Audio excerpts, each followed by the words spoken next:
Assalamualaikum warahmatullahi wabarakatuh. Selamat sejahtera untuk kita semua. Selamat siang menjelang sore.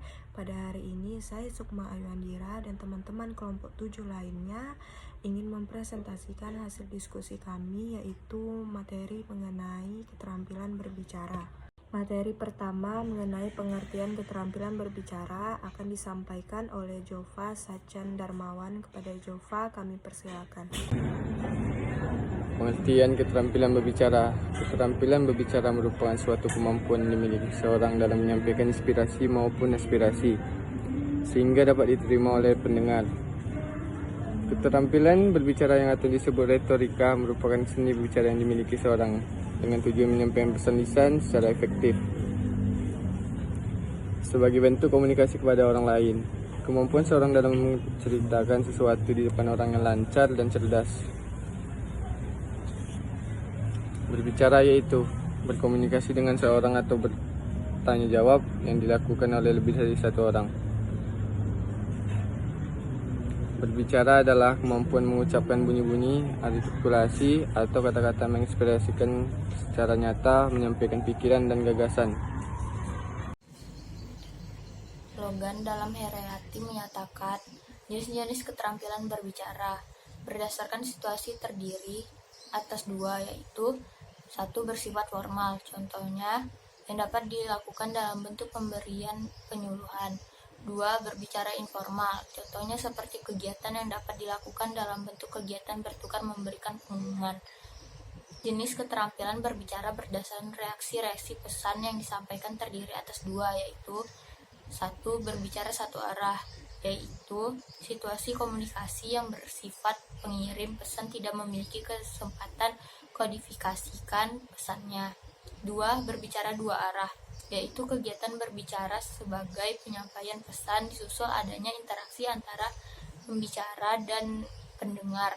Berdasarkan jumlah penyimaknya, berbicara terbagi tiga, yaitu satu, berbicara antar pribadi, dua, berbicara antar kelompok kecil, tiga, berbicara antar kelompok besar. Assalamualaikum warahmatullahi wabarakatuh. Saya Nurfaiza Nabila Putri akan melanjutkan hasil presentasi kami, yaitu tentang berbicara dalam situasi formal dan non-formal. Nah, berbicara dalam situasi formal dan non-formal ini bukanlah hal yang mudah. Tidak semua orang pintar dan berpendidikan tinggi itu mahir dalam public speaking. Nah, terkadang ada juga orang yang mampu berbicara sangat lancar di luar situasi formal. Persiapan berbicara dalam situasi formal perlu mempersiapkan diri semaksimal mungkin sebelum menyampaikan materi. Agar pembicara tampil secara maksimal, maka perlu kita mempersiapkan yang pertama itu memilih topik pembicaraannya. Topik pembicaraan itu ialah pokok dan subjek pembicaraan. Nah, persiapan untuk berbicara di depan umum itu terfokus pada topik dan lebih tepatnya itu topik yang menarik.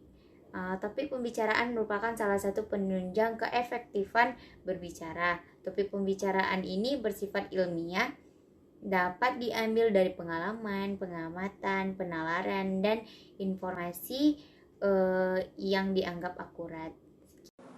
Assalamualaikum warahmatullahi wabarakatuh. Perkenalkan, nama saya Rina Nabisa Putra. Saya akan melanjutkan materi strategi berbicara formal dan non-formal. Analisis diri untuk mengidentifikasi bahwa topik itu menarik minat dan perhatian dan secara khusus berada dalam pengusahaan pengetahuan. Sedangkan analisis pendengar untuk mengidentifikasi hal-hal mengenai keinginan, kebutuhan, dan pengetahuan mereka yang berdampak pada pemilihan topik.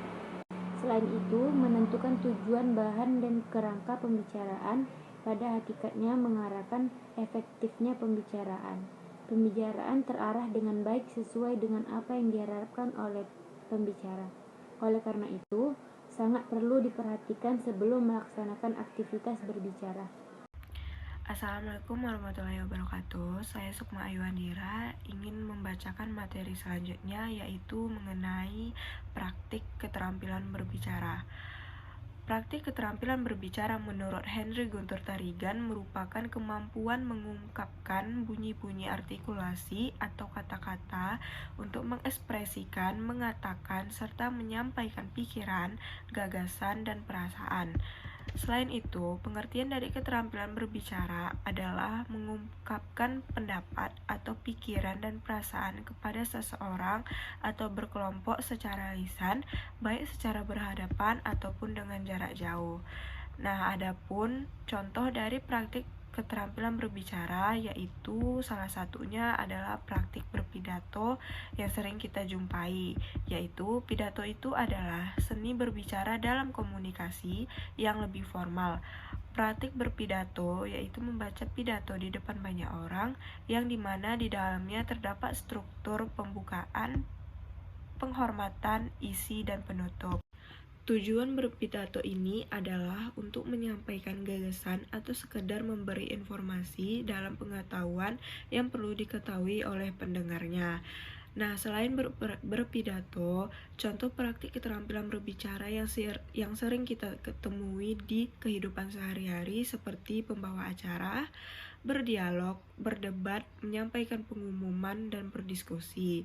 Nah, yang sering kita temuin pada sehari-hari atau di dalam dunia perkuliahan, praktik keterampilan berbicara bisa kita lihat dari presentasi yang sering kita lakukan. Sekian presentasi dari kelompok 7, lebih dan kurang mohon dimaafkan. Wassalamualaikum warahmatullahi wabarakatuh.